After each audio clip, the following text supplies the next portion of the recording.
Saya mohon kepada Prof. Hasan untuk melanjutkan, dan setelah itu kita akhiri dengan doa. Ya. Silakan Prof. Hasanuddin. Ya, terima kasih Gus Wahid. Assalamualaikum warahmatullahi wabarakatuh. Waalaikumsalam warahmatullahi wabarakatuh. Pertama-tama ya terima kasih ini untuk para ahli ekonomi ya, kemudian juga ahli-ahli agama. Saya banyak belajar lah ya tentang oligarki ini. Terus terang saja, saya sebagai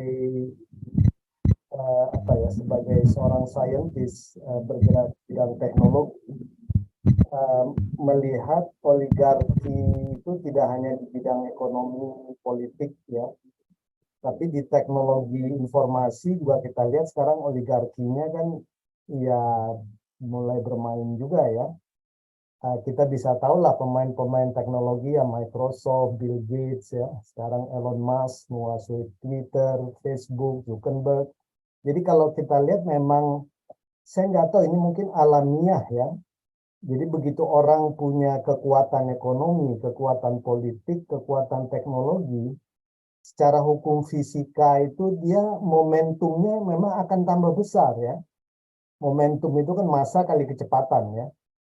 Jadi begitu dia massanya besar, dia punya kemampuan untuk bergerak lebih cepat. Dan ini akhirnya momentumnya semakin besar, semakin besar, semakin besar. Memang akhirnya sulit untuk dihentikan ya. Dan tadi semuanya sudah menjelaskan bahwa kalau dalam konteks Islam mungkin oligarki ini tidak diinginkan lah ya, karena kan ini menyengsarakan rakyat dan menimbulkan ketidakadilan ya. Terus terang saja tadi saya rapat sore itu ada kolokium astronomi, jadi kita di ITB itu sudah beberapa tahun ini berusaha membangun suatu stasiun untuk pengamatan kuasar lah ya. Kuasar ini bintang yang di ujung alam semesta.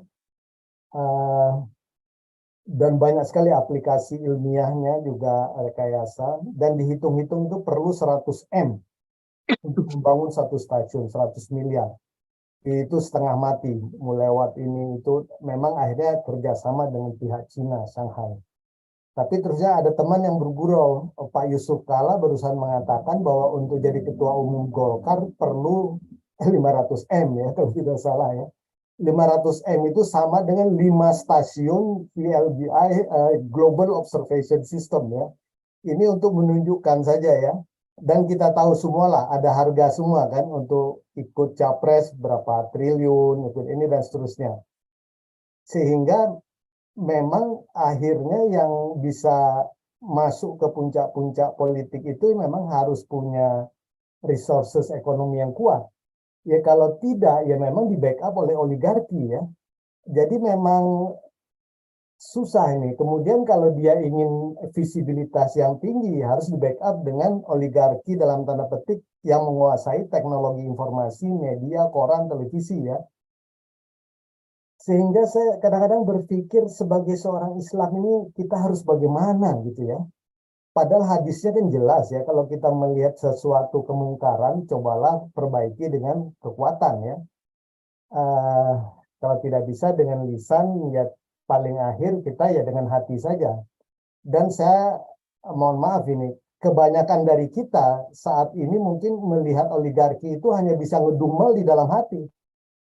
Kita semua tahu lah masalah oligarki itu, meskipun tadi Gus Wahid mengatakan apakah di Indonesia ada apa tidak, kita itu pertanyaan yang nggak perlu jawaban sebenarnya ya. Tapi pertanyaannya itu bagaimana ini bukan melawan ya, memitigasi, mengadaptasi, menghilangkan ya. Kalau menghilangkan secara frontal itu kelihatannya perlu waktu ya.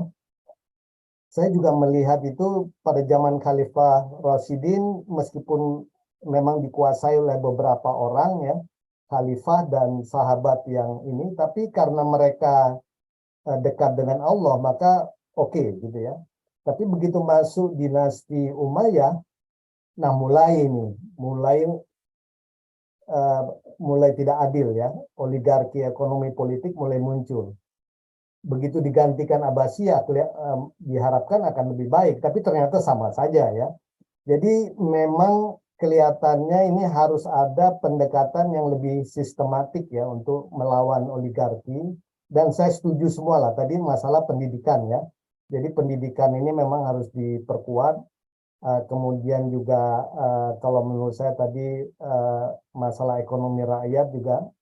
Dan yang penting kalau saya lihat di Indonesia ini orang-orang yang katakanlah orang-orang baik itu jangan menghindari politik atau bisnis ya. Kan tendensi sekarang mohon maaf, bahkan saya pribadi kadang-kadang ya, saya tahu politik itu kotor, saya nggak mau masuk malah. Tapi ini jadi problem bahkan ya, sehingga dunia politik itu dikuasai oleh orang-orang yang mohon maaf tidak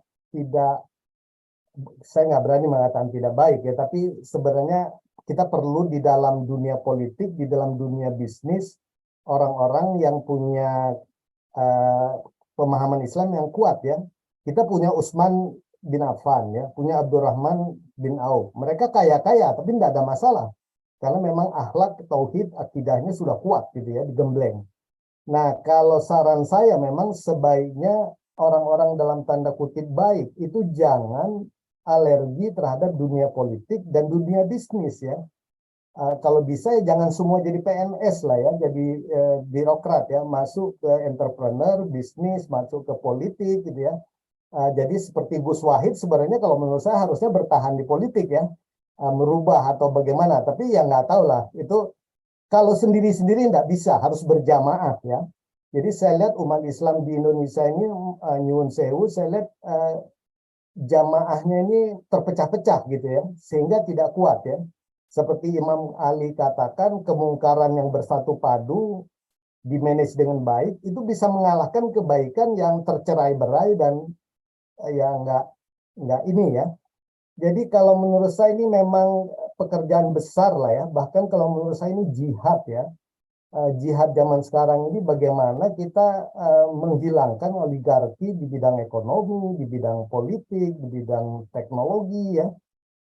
Dan ini not a piece of cake ya, bukan sesuatu yang menurut saya mudah ya. Tapi harus dimulai secara sistem, secara berjamaah, dan jangan tercerai-berai gitu ya. Tapi sayangnya musuh-musuh Islam pun tahu bahwa paling gampang itu menghancurkan umat Islam di Indonesia, bangsa Indonesia itu dengan politik pecah belah ya. Kita tahu sekarang pecah belah itu di mana-mana ya, buzzer ini itu segala macam ya.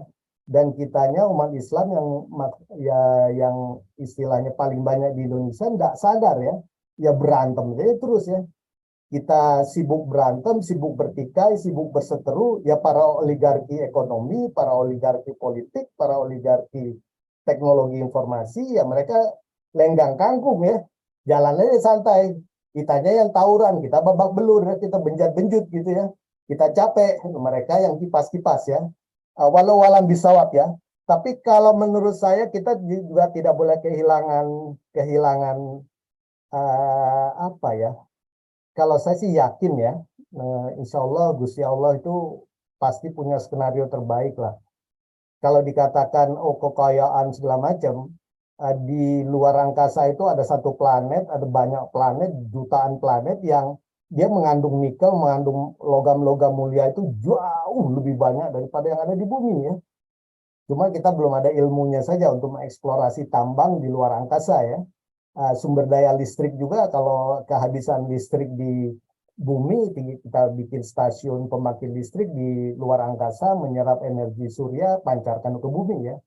Jadi sebenarnya kalau kita percaya bahwa ilmu Allah itu banyak, ya kita sebagai umat Islam harus lebih kerja lebih keras ya, lebih cerdas, lebih tuntas lah ya, dan hentikanlah semua pertikaian, perdebatan, pecah belah dan segala macam ya. Energi kita habis lah. Itu yang saya lihat di Indonesia sekarang, energi umat Islam ini habis bercerai-berai kemana-mana. Sementara para oligarki itu ya kipas-kipas ya. senang saja mereka ya. Walau alam bisawab. Itu Gus Wahid sedikit dari saya lah pemahaman pribadi saja. Terima kasih. Wassalamualaikum warahmatullahi wabarakatuh. Waalaikumsalam warahmatullahi wabarakatuh. Luar biasa, sangat inspiratif dan sangat melengkapi.